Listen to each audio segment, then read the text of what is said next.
WWE Hall of Famer Paul Heyman had a night to remember but was taken out on a stretcher due to the bloodline. Today, Solo Sikoa reacted to the decimation of the Wisemen by the faction in Madison Square Garden. The bloodline acknowledgement ceremony didn't go the way Solo Sikoa had planned for the group. After receiving acknowledgement from Jacob Fatu, Tama Tonga, and Tongaloa, Sikoa went after the Wisemen and demanded the same from the WWE Hall of Famer. Instead, Paul Heyman fired back at Solo Sikoa and paid a hefty price as the bloodline decimated Heyman to close the show.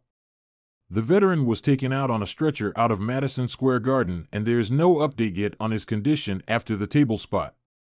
The bloodline's merciless attack hospitalized Paul Heyman, and WWE is trying to get an update on the veteran.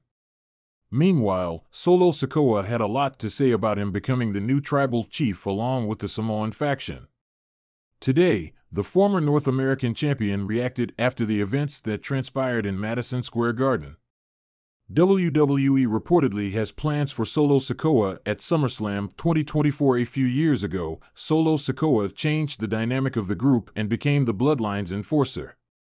He slowly learned the way around the faction and took over the reins when Roman Reigns went on a hiatus from Titanland.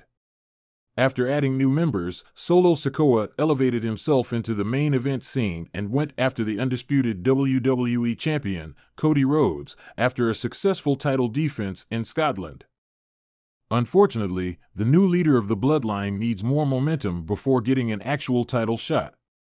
According to One, the management wants a match between Sikoa and Rhodes for the title in Ohio at SummerSlam. The rivalry between the Bloodline and Cody Rhodes has been reignited, and the champion, alongside Kevin Owens and Randy Orton, will take on the group in a six-man tag team match in Canada at Money in the Bank.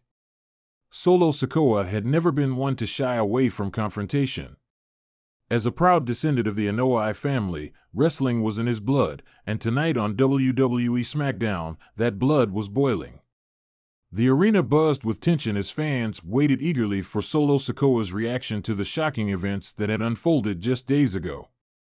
It all began when the Bloodline, led by Roman Reigns, unleashed their fury on Paul Heyman. The former advocate, known for his cunning ways and silver tongue, had crossed paths with the Samoan powerhouse one too many times. Heyman's manipulation and betrayal had finally caught up with him, leading to a brutal beatdown orchestrated by Reigns and his cousins, Jay and Jimmy Uso. Solo Sikoa paced backstage, his mind racing with thoughts of family honor and loyalty. The Anoa'i legacy was one of respect and strength, but tonight it felt tarnished. Heyman's bloodied face flashed across the screen in replay, each image igniting a fire within Solo. He knew he had to address this head-on. Stepping into the interview area, Solo Sikoa was a towering figure, his muscles taut with tension. The interviewer approached cautiously, sensing the gravity of the situation. "Solo, the WWE Universe is waiting to hear your thoughts on what happened to Paul Heyman.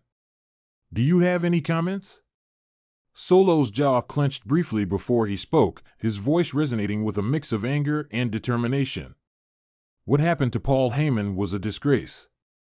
The Bloodline claims to stand for family, but their actions tonight were anything but honorable. I was raised to respect my opponents, not to leave them battered and broken. Roman, Jay, Jimmy, you've forgotten what it means to truly uphold our legacy. His words hung heavy in the air, challenging the very foundation of the Bloodline's authority. The crowd in the arena was silent, absorbing Solo's defiance. Cameras flashed as reporters scrambled to capture every moment of this unexpected confrontation. "Solo, are you suggesting that you'll take matters into your own hands?" the interviewer pressed, sensing the brewing storm. Solo Sikoa fixed his gaze on the camera, addressing not just the interviewer but the entire WWE universe. "I won't stand idly by while our name is dragged through the mud. If Roman Reigns and the Bloodline think they can intimidate everyone into submission, they're wrong. This isn't just about Paul Heyman. It's about respect, it's about integrity, and it's about reminding everyone what it truly means to be a part of the Anoa'i family." With those words, Solo Sikoa left the interview area, his purpose clear. The stage was set for a showdown unlike any seen before in WWE history. The bloodline had unleashed a storm, but Solo Sikoa was ready to bring the calm. As he walked through the backstage corridors, he could feel the eyes of his ancestors watching over him, guiding his steps towards justice. In the ring later that night, Roman Reigns stood tall with his cousins by his side, a smirk playing on his lips as he addressed the crowd. Solo Sikoa, if you think you can challenge the bloodline, you are welcome to try. But remember, we don't just talk about family, we are family. And family always stands united. The challenge had been issued, and Solo Sikoa accepted without hesitation. The match was set for next week's SmackDown, a clash that would not only test physical strength, but also the very essence of what it meant to be part of the Anoa'i dynasty. As the camera panned out, the WWE Universe was left with a sense of anticipation and intrigue. Solo Sikoa had emerged as a beacon of hope in the face of darkness, ready to restore honor and reclaim the true spirit of their family name.